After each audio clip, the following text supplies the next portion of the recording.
Давайте говорить правду. С этих слов началось первое заседание Общественного совета Северной Осетии. Он был создан по рекомендации Федерального министерства культуры. Члены совета подчеркнули, существует масса проблем в культурном воспитании народа. Конечно же, надо воспитывать эти вкусы. Причем надо при этом стараться идти в ногу со временем. Первый шаг на пути их решения – честная критика. Накопилось очень много проблем, и, очевидно, для того, чтобы их как-то решать, нужны мнения, разные мнения, понимаете? Нужны, может быть, столкновения мнений, нужны мнения, может быть, полярные. Из всех из них будет вырабатываться наиболее, может быть, четко и правильно. Вопросы будут поступать, вопросы будут изучаться, вопросы будут, очевидно, концентрироваться, обобщаться, и на следующем заседании мы уже более конкретно будем разговаривать.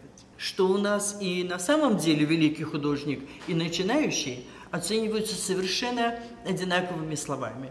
То есть и он великий, и он великий, и он прекрасный, и он... Это не должно быть. Если не будет разумной критики, движения не будет. Поэтому эти вопросы нас тоже интересуют, и эти вопросы мы связываем с молодежью. На месте были сформированы группы, ответственные за различные сферы жизни города – музеи, кино, литература, театры. В них вошли деятели культуры республики. Сабина Алборова, Алла Венедиктова, Осетия ТВ.